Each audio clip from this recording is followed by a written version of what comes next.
ਸਤਿ ਸ਼੍ਰੀ ਅਕਾਲ ਜੀ। ਮੈਂ ਤੁਹਾਡੀ host Beant Baidwan voice of India ਦੇ ਪ੍ਰੋਗਰਾਮ ਮੇਰੀ ਕਹਾਣੀ ਦੇ ਵਿੱਚ ਤੁਹਾਡਾ ਸਾਰਿਆਂ ਦਾ ਬਹੁਤ-ਬਹੁਤ ਸਵਾਗਤ ਕਰਦੀ ਹਾਂ। ਮੇਰੀ ਕਹਾਣੀ ਦੇ ਵਿੱਚ ਮੈਂ ਹਰ ਵਾਰ ਟਰਾਈ ਕਰੂੰਗੀ ਕਿ ਇੱਕ ਇਦਾਂ ਦੀ ਸ਼ਖਸੀਅਤ ਨੂੰ ਤੁਹਾਡੇ ਸਾਹਮਣੇ ਲੈ ਕੇ ਆਵਾਂ, ਤੁਹਾਡੇ ਰੂਬਰੂ ਲੈ ਕੇ ਆਵਾਂ ਜੋ ਹਰ ਇੱਕ ਲਈ ਇੱਕ ਮੋਟੀਵੇਸ਼ਨ ਬਣ ਸਕੇ, ਇੰਸਪੀਰੇਸ਼ਨ ਬਣ ਸਕੇ। ਤਾਂ ਮੇਰੀ ਕਹਾਣੀ ਪ੍ਰੋਗਰਾਮ ਦੀ ਕੜੀ ਦੇ ਤਹਿਤ ਅੱਜ ਮੈਂ ਤੁਹਾਡੇ ਸਾਹਮਣੇ ਲੈ ਕੇ ਆਈ ਹਾਂ ਲਵਲੀਨ ਨੂੰ। ਸਤਿ ਸ਼੍ਰੀ ਅਕਾਲ ਲਵਲੀਨ, ਤੁਹਾਡਾ ਬਹੁਤ-ਬਹੁਤ ਸਵਾਗਤ ਹੈ ਮੇਰੀ ਕਹਾਣੀ ਦੇ ਵਿੱਚ। Thank you so much for having ਮੀ। ਹਾਂਜੀ, ਤੇ ਤੁਸੀਂ ਅੱਜ ਸਾਡੀ ਆਡੀਅנס ਦੇ ਨਾਲ ਆਪਣੀ ਕਹਾਣੀ ਸ਼ੇਅਰ ਕਰੋ ਕਿ ਲਵਲੀਨ ਨੇ ਆਪਣੀ ਜਿਹੜੀ ਜਰਨੀ ਹੈ ਕੈਨੇਡਾ ਦੇ ਵਿੱਚ ਕਦੋਂ ਸਟਾਰਟ ਕੀਤੀ, ਕਿਹੜੀ ਪ੍ਰੋਬਲਮਸ ਆਈਆਂ, ਕੀ ਫੇਸ ਕਰਿਆ ਇੱਥੇ ਆ ਕੇ ਤੇ ਕਿੱਦਾਂ ਆਪਣਾ ਇੱਕ ਨਾਮ ਬਣਾਇਆ। Thank you so much first of all for having me in the studio. So ਮੈਂ 2010 ਦੇ ਵਿੱਚ ਆਈ ਸੀਗੀ Canada. So I was only 17 years old that time ਤੇ ਮੈਂ ਆ ਕੇ ਪਹਿਲਾਂ ਹਾਈ ਸਕੂਲ ਗਈ, ਉੱਥੇ ਗ੍ਰੇਡ 12 ਕੀਤੀ। ਸੋ ਉੱਥੇ ਲਵਲੀਨ ਤੁਸੀਂ ਇੱਥੇ ਇਕੱਲੇ ਆਏ ਸੀਗੇ ਜਾਂ ਤੁਸੀਂ ਫੈਮਿਲੀ ਦੇ ਨਾਲ ਆਏ ਸੀਗੇ? ਇੱਥੇ ਮੈਂ ਫੈਮਿਲੀ ਦੇ ਨਾਲ ਆਈ ਸੀ। ਓਕੇ, ਫੈਮਿਲੀ 'ਚ ਕੌਣ ਆਇਆ ਸੀਗਾ? ਸੋ ਮੈਂ ਆਪਣੀ ਮਮ, ਡੈਡ ਐਂਡ ਸਿਸਟਰ ਦੇ ਨਾਲ ਆਈ ਸੀਗੀ। ਓਕੇ, ਫਿਰ ਉਸ ਤੋਂ ਬਾਅਦ ਤੁਸੀਂ ਫਿਰ ਇੱਥੇ ਆਪਣੀ ਐਜੂਕੇਸ਼ਨ ਸਟਾਰਟ ਕੀਤੀ? ਹਾਂਜੀ, ਪਹਿਲਾਂ ਮੈਂ ਗ੍ਰੇਡ 12 ਕੀਤੀ, ਉਸ ਤੋਂ ਬਾਅਦ ਮੈਨੂੰ ਪਤਾ ਨਹੀਂ ਸੀ ਕਿ ਕੀ ਕਰਨਾ। ਸੋ ਸਾਰੇ ਆਪਣੀ ਐਡਵਾਈਸ ਦੱਸਦੇ ਸੀਗੇ, ਪਰ ਬੰਦੇ ਨੂੰ ਉਹੀ ਕਰਨਾ ਚਾਹੀਦਾ ਜੋ ਉਹਦਾ ਮਨ ਕਰਦਾ। ਪਰ ਮੈਂ ਸਾਈਕੋਲੋਜਿਸਟ ਬਣਨਾ ਚਾਹੁੰਦੀ ਸੀ ਤੇ ਜਦੋਂ ਮੈਂ ਹਾਈ ਸਕੂਲ ਗਈ ਇੱਥੇ ਸਾਈਕੋਲੋਜੀ ਦੀਆਂ ਕਲਾਸਿਸ ਫੁੱਲ ਸੀਗੀਆਂ। So there was no way to take a psychology course that time. Okay. So ਉਸ ਤੋਂ ਬਾਅਦ ਮੇਰਾ ਕੋਈ ਵੀ ਮਨ ਨਹੀਂ ਲੱਗ ਰਿਹਾ ਸੀ ਕਿਸੇ ਹੋਰ ਕੋਰਸ ਦੇ ਵਿੱਚ, ਪਰ ਮੈਂ ਹੈਲਥ ਕੇਅਰ ਏਡ ਦੇ ਵਿੱਚ ਗਈ ਕਿਉਂਕਿ ਕਈਆਂ ਨੇ ਮੈਨੂੰ ਐਡਵਾਈਸ ਕੀਤੀ why don't you try health care aid, ਜੇ ਤੂੰ ਲਾਈਕ ਕਰੂੰਗੀ ਤਾਂ ਗਾ ਨਰਸਿੰਗ ਲਈ ਚਲੇ ਜਾਈਂ। ਸੋ ਮੈਂ ਕਿਹਾ ਚੱਲ ਠੀਕ ਆ, let's give it a try। ਮੈਂ ਤੁਹਾਨੂੰ ਇੱਕ ਗੱਲ ਹੋਰ ਪੁੱਛਣਾ ਚਾਹਾਂਗੀ, ਜਦੋਂ ਆਪਾਂ ਇੱਥੇ ਆਉਂਦੇ ਹਾਂ ਹਰ ਕੋਈ ਆਪਾਂ ਨੂੰ ਐਡਵਾਈਸ ਕਰਦਾ, ਹਾਂਜੀ, ਡਿਸੀਜ਼ਨ ਆਪਾਂ ਨੂੰ ਆਪ ਬਣਾਉਣਾ ਪੈਂਦਾ। ਬਿਲਕੁਲ। ਤੇ ਤੁਸੀਂ ਡਿਸੀਜ਼ਨ ਕਿੱਦਾਂ ਬਣਾਇਆ ਕਿ ਮੈਨੂੰ ਕੀ ਕਰਨਾ ਹੈ? ਸਭ ਦੀ ਐਡਵਾਈਸ ਤੇ ਬਣਾਇਆ ਜਾਂ ਤੁਹਾਨੂੰ ਬੈਠ ਕੇ ਲੱਗਿਆ ਕਿ ਨਹੀਂ ਮੇਰਾ ਇੰਟਰਸਟ ਇਸ ਚੀਜ਼ 'ਚ ਹੈ, ਮੈਨੂੰ ਤਾਂ ਇੱਥੇ ਜਾਣਾ ਹੈ? It's a really good question.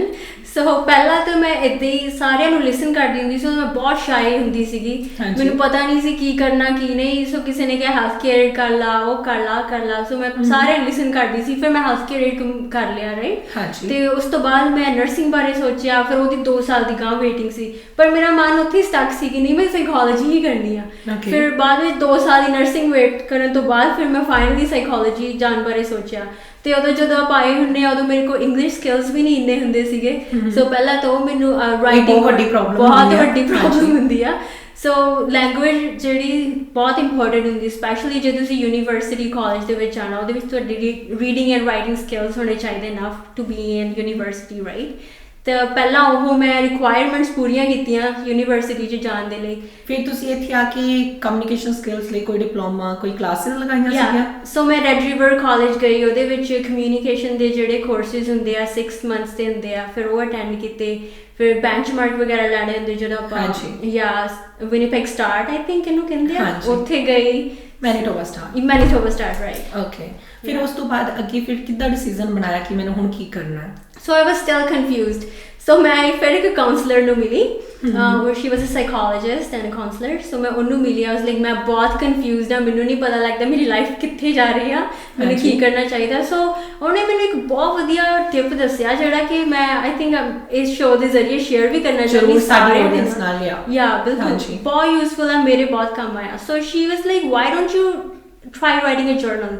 ਪਰ ਮੈਂ ਕਿ ਜਰਨਲ ਲਿਖਣਾ ਬਹੁਤ ਬੋਰਿੰਗ ਆ, ਸਾਡੇ ਵਰਗੇ ਯੰਗ ਪੀਪਲ ਨਾ ਬਾਲਾ ਇੰਟਰਸਟ ਨਹੀਂ ਰੱਖਦੇ ਲਿਖਣ 'ਚ, ਪੜ੍ਹਨ 'ਚ ਬਾਲਾ ਨਾ, ਬਸ ਕਿਤਾਬਾਂ ਹੀ ਪੜ੍ਹਨੀਆਂ ਹੁੰਦੀਆਂ ਸਕੂਲ ਦੀਆਂ, ਦੈਟਸ ਇਟ, ਰਾਈਟ। ਬਟ ਮੈਂ ਉਹਨੂੰ ਫਿਰ ਵੀ ਲਿਸਨ ਕੀਤਾ, ਮੈਂ ਕਿ ਠੀਕ ਆ ਲਿਖ ਲੈਂਦੇ ਆ। ਫਿਰ ਮੈਂ ਜਰਨਲ ਲਿਖਣੇ ਸ਼ੁਰੂ ਕੀਤੇ, ਉਹ 'ਚ ਮੈਂ ਆਪਣੇ ਬਾਰੇ ਲਿਖਦੀ ਹੁੰਦੀ ਸੀ ਕਿ ਮੈਂ ਜੋ ਕੰਮ ਕਰਦੀ ਹਾਂ ਕਿਉਂ ਕਰਦੀ ਹਾਂ, ਇਹਦੇ ਪਿੱਛੇ ਰੀਜ਼ਨ ਕੀ ਆ, ਰਾਈਟ। ਸੋ ਆਪਣੇ ਲਾਈਫ ਗੋਲਸ, ਉਦੋਂ ਮੇਰੇ ਇੰਨੇ ਵੱਡੇ ਗੋਲਸ ਵੀ ਨਹੀਂ ਹੁੰਦੇ ਸੀ, ਪਰ ਮੈਂ ਫਿਰ ਵੀ ਕੁਛ ਨਾ ਕੁਛ ਲਿਖਦੀ ਰਹਿੰਦੀ ਹੁੰਦੀ ਸੀ। ਫਿਰ ਜਦੋਂ ਮੈਂ ਜਰਨਲ ਨੂੰ ਪੜ੍ਹਨਾ ਤੇ ਉਦੋਂ ਮੈਨੂੰ ਪਤਾ ਲੱਗਿਆ ਕਿ ਆਪਣੇ ਆਪ ਨੂੰ ਜਾਣਿਆ ਮੈਂ ਕਿ ਮੈਂ ਐਕਚੁਅਲੀ ਹੈ ਕੌਣ ਆ ਤੇ ਮੈਂ ਕੀ ਕਰਨਾ, ਮੇਰੀ ਸਟਰੈਂਥ ਹੈ, ਕਿਹੜੀ ਵੀਕਨੈਸ ਹੈ। Exactly, right.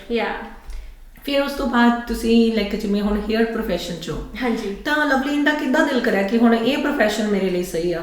ਰਾਈਟ। ਸੋ ਹੈਲਥ ਕੇਅਰ ਤੋਂ ਬਾਅਦ ਜਦੋਂ ਮੈਂ ਕਾਉਂਸਲਰ ਵਗੈਰਾ ਮਿਲੀ, ਫਿਰ ਮੈਂ ਸਾਈਕੋਲੋਜੀ, ਜਿੱਦਾਂ ਮੈਂ ਜਰਨਲ ਲਿਖਦੀ ਹੁੰਦੀ ਸੀ, ਮੈਨੂੰ ਪਤਾ ਲੱਗਿਆ ਕਿ ਮੈਂ ਸਾਈਕੋਲੋਜਿਸਟ ਹੀ ਬਣਨਾ ਹੈ, ਰਾਈਟ। ਓਕੇ। ਤਾਂ ਫਿਰ ਮੈਂ ਯੂਨੀਵਰਸਿਟੀ ਗਈ, ਫਰਸਟ ਈਅਰ ਕੀਤਾ। ਉਸ ਤੋਂ ਬਾਅਦ ਮੇਰੀ ਮਮ ਨੇ ਸਲੂਨ ਖੋਲ੍ਹਿਆ ਇੱਥੇ, it's a Pam beauty and hair studio. ਤੇ ਮੈਂ ਮੰਮੀ ਤੋਂ ਬਹੁਤ ਇੰਸਪਾਇਰਡ ਸੀ ਤੇ ਬਹੁਤ ਇਨਕਰੇਜਡ, ਹੈ ਨਾ। ਤੇ ਮੈਂ ਸੋਚਿਆ ਕਿ ਮੈਨੂੰ ਵੀ ਮੰਮੀ ਦੀ ਹੈਲਪ ਕਰਨੀ ਚਾਹੀਦੀ ਹੈ ਸਟੂਡੀਓ ਦੇ ਵਿੱਚ ਤੇ ਸੋ ਆਈ ਵਾਸ ਸੋ ਇਨਸਪਾਇਰਡ ਉਹਨਾਂ ਨੂੰ ਕੰਮ ਕਰਦੇ ਦੇਖਣਾ ਉਹਨੇ ਤਰੱਕੀ ਦੇਖਣੀ ਸੋ ਮੈਂ ਬਹੁਤ ਖੁਸ਼ ਸੀ so I wanted to learn that too ਫਿਰ ਤੁਸੀਂ ਮਦਰ ਤੋਂ ਆਪਣੇ ਸਿੱਖਿਆ ਯਾ ਸੋ ਮਦਰ ਤੋਂ ਉੱਦਾਂ ਤਾਂ ਜ਼ਰੂਰ ਸਿੱਖਿਆ ਪਰ I went to the school Winnipeg school ਗਈ ਸੀ ਤੇ ਅਵੇਡਾ ਇੰਸਟੀਚਿਊਟ ਤੇ ਉੱਥੋਂ ਮੈਂ 9 months ਦੀ ਹੇਅਰ ਐਜੂਕੇਸ਼ਨ ਲਈ ਹੁਣ ਮੈਂ ਦੱਸਣਾ ਚਾਹੂੰਗੀ ਜਿਹੜੀ ਸਾਡੀ ਆਡੀਅנס ਇਸ ਟਾਈਮ ਸੁਣ ਰਹੀ ਆ ਬਹੁਤ ਲੋਕਾਂ ਦਾ ਇੰਟਰਸਟ ਹੇਅਰ ਦੇ ਵਿੱਚ ਹੋਊਗਾ ਕਿ ਅਸੀਂ ਹੇਅਰ ਐਜੂਕੇਸ਼ਨ ਲੈਣੀ ਆ ਅਸੀਂ ਸੈਲੂਨ ਓਪਨ ਕਰਨਾ ਤਾਂ ਲਵਲੀਨ ਦੀ ਕਹਾਣੀ ਜਿਹੜੀ ਹੈਗੀ ਹੈ ਉਹ ਉਹਨਾਂ ਲਈ ਇਨਸਪੀਰੇਸ਼ਨ ਬਣ ਸਕਦੀ ਆ ਉੱਥੋਂ ਸਿੱਖ ਸਕਦੇ ਆ ਕਿ ਉਹ ਕਿੱਦਾਂ ਐਜੂਕੇਸ਼ਨ ਲੈ ਸਕਦੇ ਆ ਥੋੜਾ ਤੁਸੀਂ ਡੀਪਲੀ ਦੱਸੋਗੇ ਕਿ ਜੇ ਕਿਸੇ ਨੇ ਐਡਮਿਸ਼ਨ ਲੈਣਾ ਉਹਦੀ ਕੀ ਰਿਕੁਆਇਰਮੈਂਟਸ ਆ ਤੇ ਕਿੱਦਾਂ ਉਹ ਐਡਮਿਸ਼ਨ ਲੈ ਸਕਦਾ ਕਿੱਦਾਂ ਆਪਣਾ ਕੋਰਸ ਕੰਪਲੀਟ ਕਰ ਸਕਦਾ ਰਾਈਟ ਹੇਅਰ ਐਜੂਕੇਸ਼ਨ ਲਈ ਰਾਈਟ ਸੋ ਹੇਅਰ ਐਜੂਕੇਸ਼ਨ ਲਈ ਵਿਨੀਪੈਗ ਦੇ ਵਿੱਚ ਬਹੁਤ ਸਾਰੇ ਸਕੂਲਸ ਇੰਸਟੀਟਿਊਟਸ ਹੈਗੇ ਆ ਇੱਕ ਤਾਂ MITT ਆ ਉਹਦੇ ਵਿੱਚ ਥੋੜਾ ਚੀਪ ਵੀ ਹੋ ਸਕਦਾ ਆ ਇੰਨਾ ਮਹਿੰਗਾ ਵੀ ਨਹੀਂ ਹੈਗਾ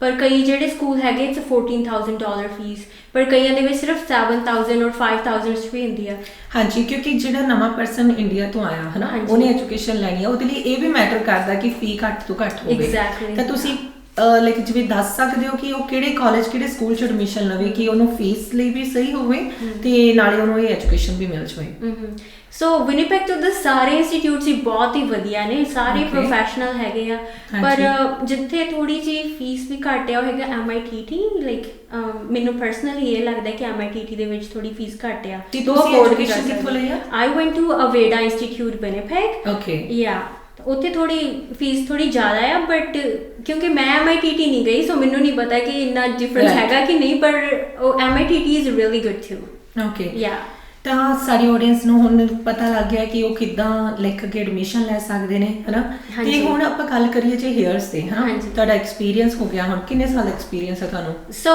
ਮੈਂ 3 years ਹੋ ਗਏ ਇਸ ਇੰਡਸਟਰੀ 'ਚ ਓਕੇ ਯਾ ਤੇ ਕਿਹੜੀ ਪ੍ਰੋਬਲਮਸ ਹੇਅਰ ਤੋਂ ਰਿਲੇਟਡ ਆਉਂਦੀਆਂ ਨੇ ਕਿਉਂਕਿ ਜਦੋਂ ਮੈਂ ਸੁਣਿਆ ਹਨਾ ਤੇ ਮੈਨੂੰ ਜ਼ਿਆਦਾਤਰ ਲੋਕੀ ਇਹ ਪੁੱਛਦੇ ਆ ਯਾਰ ਹੇਅਰ ਫਾਲ ਬਹੁਤ ਹੁੰਦਾ ਪਿਆ ਹਨਾ ਤੇ ਤੁਹਾਨੂੰ ਲੱਗਦਾ ਕਿ ਇਹ ਬਹੁਤ ਵੱਡੀ ਪ੍ਰੋਬਲਮ ਹੈ ਇਸ ਟਾਈਮ ਸੋ ਹੇਅਰ ਫਾਲ ਸਾਰਿਆਂ ਦਾ ਹੀ ਬਹੁਤ ਵੱਡਾ ਕੁਐਸਚਨ ਹੁੰਦਾ ਸੋ ਜਿਹੜਾ ਵੀ ਕੋਈ ਐਵਰੀ ਅਦਰ ਪਰਸਨ ਜਿਹੜਾ ਵੀ ਮੇਰੇ ਕੋਲ ਕਲਾਇੰਟ ਆਉਂਦਾ ਆ ਉਹ ਸੇਮ ਕੁਐਸਚਨ ਹੀ ਲੈ ਕੇ ਆਉਂਦਾ ਸੋ ਫਰਸਟ ਥਿੰਗ ਜਿਹੜੀ ਮੈਂ ਕਲੀਅਰ ਕਰਨਾ ਚਾਹੁੰਦੀ ਹਾਂ ਸੋ 50 to 100 ਹੇਅਰ ਫਾਲ ਜਿਹੜੇ ਹੁੰਦੇ ਪਰ ਡੇ ਇਜ਼ ਨਾਰਮਲ ਸੋ ਜੇ ਤੁਸੀਂ ਮਾਰਨਿੰਗ ਆਪਣੇ ਥੋੜੇ ਜਿਹੇ ਹੇਅਰ ਦੇਖਦੇ ਹੋ ਕਾਮ ਕਰਦੇ ਹੋ ਉਹ ਨਾਰਮਲ ਜੀ ਚੀਜ਼ ਆ ਤੇ ਹੇਅਰ ਵਾਸ਼ ਤੋਂ ਬਾਅਦ ਥੋੜੇ ਜਿਹੇ ਦੇਖਦੇ ਹੋ ਉਹ ਵੀ ਨਾਰਮਲ ਸਾਰਿਆਂ ਦੇ ਇੰਨੇ ਝੜਦੇ ਹੀ ਹੈਗੇ ਪਰ ਕੀ ਨਹੀਂ ਨਾਰਮਲ ਹੈਗਾ ਜਦੋਂ ਤੁਸੀਂ ਦੇਖਦੇ ਆ ਕਿ ਮੋਰ ਦੈਨ 100 ਹੇਅਰ ਹੈਗੇ ਆਪਾਂ ਕਾਊਂਟ ਤਾਂ ਨਹੀਂ ਕਰਦੇ ਬਟ ਫਿਰ ਵੀ ਪਤਾ ਲੱਗਦਾ ਉਹ ਜਿਹੜੀ ਥੋੜੀ ਬਹੁਤ ਹੇਅਰ ਫਾਲ ਹੁੰਦਾ ਹੈ ਉਹਨੂੰ ਆਪਾਂ ਹੇਅਰ ਫਾਲ ਨਹੀਂ ਕਹਿ ਸਕਦੇ ਉਹ ਨਾਰਮਲ ਆ ਉਹ ਨਾਰਮਲ ਚੀਜ਼ ਹੈਗੀ ਆ ਉਹਦੇ ਬਾਰੇ ਇੰਨਾ ਸੋਚਣਾ ਨਹੀਂ ਚਾਹੀਦਾ ਹਾਂ ਪਰ ਜੇ ਲਾਈਕ 3 months ਤੋਂ ਜ਼ਿਆਦਾ ਹੋ ਗਏ ਤੁਹਾਡੇ ਹੋਰ ਵੀ ਵਾਲ ਝੜਨ ਲੱਗ ਪਏ ਦੈਨ ਇਹ ਥੋੜੀ ਕੰਸਰਨ ਵਾਲੀ ਗੱਲ ਆ ਤੁਸੀਂ ਉਦੋਂ ਡਾਕਟਰ ਨੂੰ ਦੇਖਣਾ ਬਟ ਜੇ ਤੁਹਾਡੇ ਥੋੜੇ ਜਿਹੇ ਵਾਲ ਝੜਦੇ ਆ ਰਾਈਟ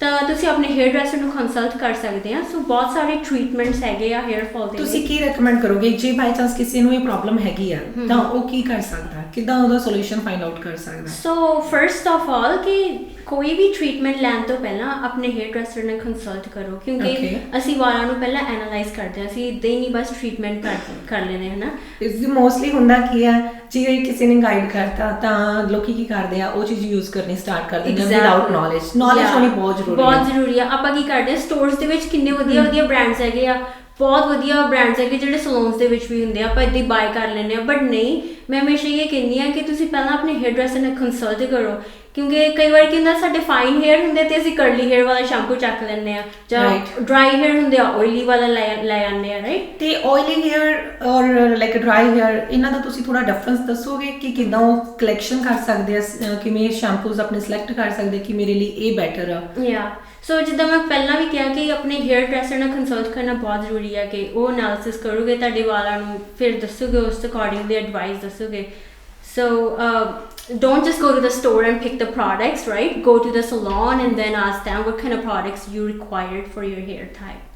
ਓਕੇ ਲਵਲੀਨ ਤੇ ਤੁਸੀਂ ਹੋਰ ਕੀ ਟਿਪਸ ਦੇਣਾ ਚਾਹੋਗੇ ਸਾਡੀ ਆਡੀਅנס ਨੂੰ ਤਾਂ ਕਿ ਉਹ ਆਪਣੇ ਜਿਹੜੇ ਹੇਅਰਸ ਨੂੰ ਹੈਲਦੀ ਰੱਖ ਸਕਣ ਓਕੇ ਸੋ ਇੱਕ ਟਿਪ ਜਿਹੜਾ ਮੇਨ ਹੈਗਾ ਆ ਇੱਕ ਗੱਲ ਮੈਂ ਹਮੇਸ਼ਾ ਹੀ ਕਹਿੰਦੀ ਆ ਕਿ ਪਹਿਲਾਂ ਤਾਂ ਪੇਸ਼ੈਂਸ ਬਹੁਤ ਜ਼ਰੂਰੀ ਆ ਹਨਾ ਤੇ ਆਪਾਂ ਕੀ ਕਰਦੇ ਪਹਿਲਾਂ ਹੇਅਰ ਡਰੈਸਰ ਨੂੰ ਲਿਸਨ ਵੀ ਕਰਦੇ ਆਪਾਂ ਸਾਰੇ YouTube ਦੇਖਦੇ ਆ ਗੂਗਲ ਦੇਖਦੇ ਟਿਪਸ ਦੇਖਦੇ ਆ ਉਹਨਾਂ ਨੂੰ ਫੋਲੋ ਕਰਦੇ 1 ਮਹੀਨਾ 2 ਮਹੀਨੇ 3 ਮਹੀਨੇ then we are like oh work ਤਾਂ ਕਰਦਾ ਨਹੀਂ ਦੈਨ ਡਿਸਕੰਟੀਨਿਊ ਕਰ ਦਿੰਦੇ ਰਾਈਟ ਪਰ ਐਕਚੁਅਲੀ ਮੈਂ ਕੀ ਸਿੱਖਿਆ ਜਦੋਂ ਮੈਂ ਹੇਅਰ ਡਰੈਸਰ ਨਹੀਂ ਸੀ ਨਾ ਉਦੋਂ ਮੇਰੇ ਵਾਲ ਬਹੁਤ ਥਿਨ ਸੀਗੇ Okay. ਤੇ ਮੈਂ ਲਾਈਕ ਪੂਰਾ 6 ਮੰਥਸ ਪੇਸ਼ੈਂਸ ਰੱਖੇ ਵਾਲਾਂ ਨੂੰ ਥੋੜਾ ਰੂਟੀਨ ਬਣਾਉਣ ਦੇ ਵਿੱਚ।